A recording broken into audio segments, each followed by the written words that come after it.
we move towards playoffs. Totally agree with you. We're going to send it over to Law, who's standing by with Jackie's. Law, take it away. Thank you so much, Medic and Jackie. Thank you so much for joining me after this game. Congrats on taking this one against Carmine. I want to talk about your philosophy as a mid laner and your playstyle, because looking at you, it looks like the only way is forward, being aggressive, not hesitating, making plays. Tell me about this and how is your team handling this playstyle? Because sometimes you just have to refrain your mid laner from being too. I mean, this game I couldn't really play that much aggressive because we had the Seraphine Senna comp, so if we just go even till 20, we probably just win. So I couldn't really show up this game, but I think in fights I have to play aggressive, but anyways the team I think is adapting well to it, and yeah, we are just doing our best. I want to talk about these kind of compositions that we started seeing today, the whole Senna, Seraphine, and everything revolving around this kind of bot lane. It looks like it's pretty easy to execute in a way. I think teams are going to abuse this in the weeks to come. Do you think they can come up with answers to this kind of bot lane? You having a mid lane view on this? I don't think a support item on mid is good, but yeah, it's for sure easy to execute, and it looks completely broken. You just go double support item, and you just go 2k up for fun. So I think people will for sure abuse it, or we'll maybe see some different strategies on bot lane as well, but we'll see. We'll see about this, but let's focus a bit about you, because it was your 4th game in the LEC. We had an interview last week, but it was before a game. Tell me about your journey so far in the LEC, the teams you've played, how much you're enjoying the league, this beautiful stage as well. Are you happy to be here, Jackie? I mean, of course, I'm happy to be here, right? But yeah, the stage is beautiful. I think I'm still adapting to the teams that I play, because I'm kind of still used to playing in the Czech League, where I can do stupid stuff and it works. But here, if I do a stupid thing or something, it doesn't work. So yeah, I have to still kind of figure it out, but I think I'm adapting well and fast. I mean, you're adapting really fast, actually. What is the first thing you've learned and corrected with your approach as a mid laner? Because as you said, it is not like playing in a regional league. Of course, the LEC is way more punitive. Tell me about your first learnings into the league as a mid laner and what you've been focusing on so far with the coaching stuff. Probably the laning phase, because I mean, we can see it's not my strongest point. But yeah, the laning phase is not like how I know it. Usually I know it's just kill into kill or something. Here it's just push into push. Yeah. So it's just basically like around CS. And I usually play for the kill, but people here are kind of good. So it's, yeah, I just have to learn a bit to play about CS. You got the Kia Player of the Game here today, 2nd time in 2 weeks as a rookie. Anything to say about this? I mean, I'm extremely grateful, right, for everyone who voted for me, but I think it's kind of like we have Senna Seraphine in the team, and I'm the guy that takes the kills, so it kind of looks like I'm carrying, but to be fair, the real carry this game was the Seraphine or Patrick, so yeah, but I'm still grateful, right? I mean, I don't mind. Something that I often ask players who've been playing in the league is, what do you think of the overall level in the LEC so far? But you've watched the LEC from an outside point of view so far, and you just joined the league recently. What's your take on the level in the LEC and how you think it's going to shape up European League this year? I'm not sure about the level, but from what I've been watching before, and now I see that the LEC is a bit more even. I feel like anyone can take a game from anyone. So I think for that it's really good. And for the level of skill, I can't really decide yet. I'm not sure. We'll see in the coming weeks. I think we have Odo and Hidon in PGL. Anything you want to tell them about today in general, or you choose? The floor is yours. Yeah, good luck, boys. I don't know what to say. You don't know? All right. Well, let's toss to Shox for PGL in the fan area. So please join if you're in the studio. Take it away, Shox. Oh, we're not. Baited. Baited. Nah, it's okay. It's not your fault. They gave you wrong info. Usually, when we say something wrong, it's not us. It's actually we got wrong info. It's you. It's usually you. Me? Yeah. Particularly you. I'm here with Odo and Coach Hidon for Giant Axis victory over KC, or you go to 2-2. You were massive doomer last week. Do you remember your tweet? Yes, because it was like, oh, we won the first game and then it was fine, but then we lost the other two and now it's like Omega doomed. And I was like, no, bro. I was like, I said that it's time to sweat because it's sweating time. Because after last year, it's kind of hard to not be a doomer, you know, because hopes were high. I mean, hopes were high last week as well for us, and then last year happened where we went 10th twice, but yeah, I mean, it was mostly a meme, you know, because I don't know. I mean, with 9 games, there's a lot of stuff that can happen, but I mean, we had a lot more positives in week 1 compared to last year, because last year when we started in winter, oh boy, that was fun. I was going to say, at least it's a better winter this time around as well. Yeah. At least you're not 0-4. Were we? No, at least you're now not 0-4. Oh, because yeah, KC is, true. of course, unfortunately. Oh, that sucks. Yeah, that's a hard one. Hidon, how happy are you with the week so far? And do you see that what you have given us feedback is fixed on the Rift this week?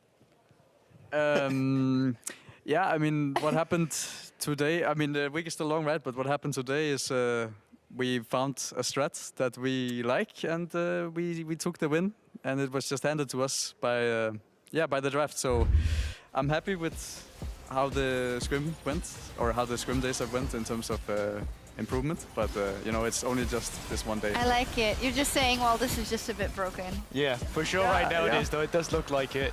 How has it been for you to finally have a team from the get-go that you maybe got to have some influence over? Because you got pushed in last year after winter, I believe so, right? Yeah. Yes. So how has it been this time around when you could start the year finally with this team? You incorporated new pieces into an already existing team with some of the same pieces. Yeah. How are you seeing this different than last year was, for example?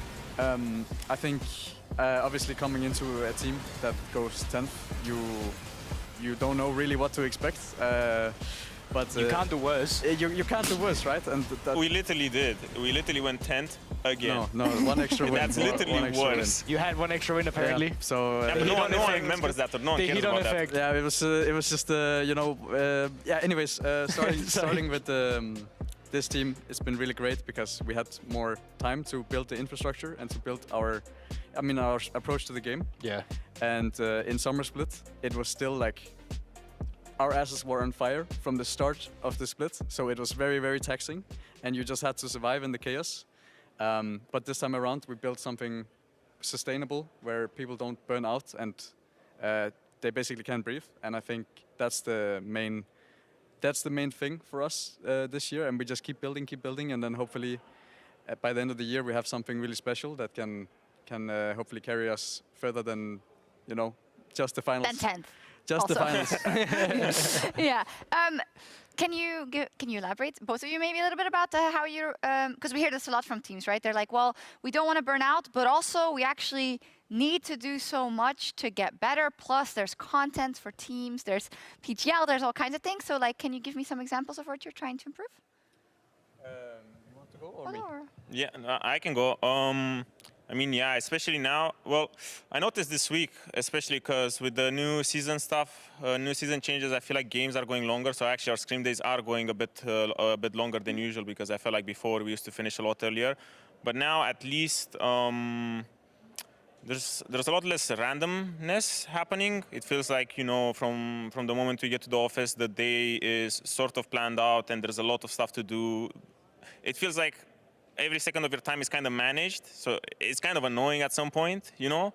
But just the fact that you don't have this element of chaos or randomness happening kind of keeps you going, you know. Sure, if you're gonna have a horrible scrim week, the burnout is gonna be there no matter what processes Hidon here is trying to implement, you know. But yeah, I know ever since him and Cass came in, there's just been a lot more structure. I think last year, before they came in, if I would ask the question, hey, why did we win this game? Or after like a scrim game, why did we win this game? Everyone would be like, well, we clicked better, you know? And I'll be like, well, can we do this on stage? And then everyone would be like, well, probably not, you know? So now, at least, I feel like when we ask the question, why did we win? It's a clear answer. There's not really, you know, someone saying we clicked better, where you can say, oh, it's because we played macro like this, or we drafted like this, or we have these set plays, or stuff like this, you know. So all of these elements kind of bring some sort of stability in the chaos, because especially with the way regular season looks as a team that went 10th twice, you're kind of looking for breaths of air, and having this sort of structure on a day-to-day basis provides you that. Yeah, I can see that. Shout out to Alex, of course, as well, probably helping, and all the management team behind the scenes as well. You say you want to be able to ask, like, why you won. You were very honest. You said, well, Seraphine Senna, it's kind of broken. So let me ask this. If you don't get it, how would you like to win? What is your ideal setup with Giant Axe? So the funny thing is that this patch that we're playing on right now is the last 5 games, which means what you saw now is just one thing. The tip of the iceberg. It's the tip of the iceberg, Yeah. and it's the most typical one. But I mean, we have so much time to figure out what else we got, and this week we found something else that we can hopefully bring out also tomorrow. Okay. But let's see what happens. Praying Senna Seraphine is not available, so we see something new. I mean, yeah, it's also support item related rather as well. So I can imagine, even though this is the strongest iteration, there's much more. I don't know if I'm excited or not about it, because it's like, I mean, you got to use the tools at your disposal, but boring. sometimes watching is also I hate it. frustrating. Listen, Yeah. I think it's funny right now. I know this is controversial. I think Nah. it's funny right now. It's day one we started seeing I mean, it. you know how it In was. 2 weeks, I'm going to hate it. But just let me enjoy it for now. I It's like, hated it now, even though I won. You know, I was sitting in game and you're a top laner. I'm like, hey guys, I'm strong. I really want to fight this. And everyone was like, well, I think we want to scale a little bit more. We have Senna Seraphine. The game skills were going to be strong and everything. And I'm like, guys, I really want to fight. I'm so strong. And everyone's like, nah, I think we're chilling. And I was like, Was that why you were late to the second Drake? was I?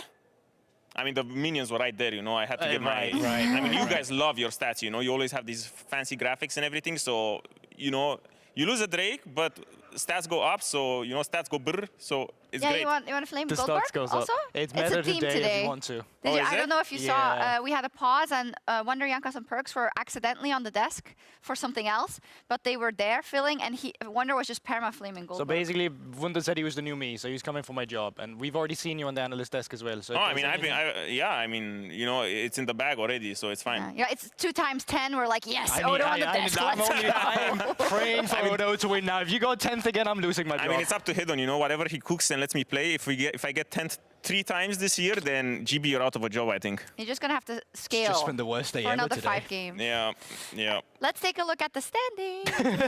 Good segue. When in doubt, sing. Yeah, there we go then. 2-2, I think that's good. And That's at the great. bottom, that's great actually. Vitality finally won though. And KC did not win yet. And SK lost as well. I don't know, there's a lot going on here. What do you guys... There absolutely is. I think It was a bit surprising, honestly. Yeah. I mean, I'm surprised G2 won with the funny, you know, with the funny champions. Yeah. It felt like the typical G2 game where they're just too good, so they're like, okay, let's meme around a bit and see what happens. But it didn't happen, you know. I mean, it happened until it didn't happen, so Yeah. they got their win. SK dropping the ball today, I felt like was a bit weird, because I felt like they would have been pretty good the week before. But I think it was the mega draft. If you know, it was a team Yeah. Heretics. So It was like Gregor's coming through in 5, not really couldn't do anything. It was oh yeah, against that one was crazy. Yeah. Yeah, exactly. So that was just a tough one. Yeah, I mean for week 1, just to touch on it, you know, we went 1-2, but I think anyone can beat anyone because, you know, it's a new setting, you're sitting in a new place, and we don't know what to expect because our scrims were going really well, I would say, and we were learning a lot and we were improving, but obviously as a new team, I would say we are a new team. You still have to figure out everything, and then once you're on stage, comps are different, how we play is different, and then you have to find solutions and adapt to that. So I think we did well, but still with this win, you know, you can't really tell. No. I think you're definitely a new team. I mean, what was it? ADC and top that stayed, they don't do anything. It's basically, it's all about the true. Peach. jungle support mid. But he That's wasn't there what's from the important. get-go. That's what's That's true. important. He had only one That's split true. to work with, Yes. so I just wanted to make a joke, but it wasn't funny. I know. You always call me out, don't you? Let's take a look at the schedule. Tough What do we have tomorrow? We also have our That's a classic. What's the next asset? I'm not going to keep doing this. We do have our match of the week. It's Team Heretics versus G2 because they're all G2 players. Woo! And they're both. that- And that's they're a both banger. 3-1 actually. Oh, that's a banger. Yeah. Yeah. I mean, Heretics surprising with 3-1, you know, because I mean, it was funny because after they lost to, who did they lose to? Mad Lions, I think, on Yeah, Thursday. and got Everyone was stomped. like, my kings are washed, and everyone was like crying, you know, social media was in an uproar, blah blah blah. But now they're back, baby. Okay, rehearsal for my job. Who wins and explain why. Team Team of XG2. I mean, the thing is, the Senna Seraphine, or like the Seraphine thing is running wild, you know, and Flacket is a Seraphine god, or like he used to play Seraphine even before Seraphine used to be a thing. What was it, like 2 years ago, I think? G2 with and now Tagamus. I look at their meta read, and then I look at G2, and then I see Zyra bot, and I'm like, it's hard to be a G2 favorite, you know? But it's G2. So you kind of It's hard. Like, people always flame us when we're like, oh, it's G2, and I agree. But we've actually, you've just been G2 flaming them bias, nonstop. man, that's crazy. No, they've been really like, but they also say themselves, well, we're working on our mid games when our early game isn't good. So you know. I mean, it's Yeah, G2 versus you're winning, G1.5 or whatever it is going on there. So it's G wins. Yeah. Yeah. You are playing SK, Hidon. What do you think? I think we will win, obviously. Yes, of course. Nice confidence, Sidon. Yeah, I think we will win. You know, I think they will ban Seraphine, or they will think we can beat it. Oh. I hope they will ban it, because then we get to show something new. Wait, it's like reverse. Now they're Yeah, like, it's yeah, like, we'll do leave they it want open. this? No. You know, Let's see. when Hidon says all this draft mumbo jumbo, you know, it literally reminds me of Tabe in, what was it, season The one where Oh, where he Worlds, leaked where she everything? just casually goes and just talks and leaks everything, and now Hidon's This like, wasn't. I don't think this was hard to predict that they might. yeah, but it's going in that direction, you know. Just give him like 5 more minutes and he's gonna cook Do something. you always cut him off also? in Let's reviews cut and it stuff? here. Let's cut it Yes, here. he deserves it. No. He gets told to shut it, and then we move on. That's the coaching. I like it when authority it right there. happens. You like.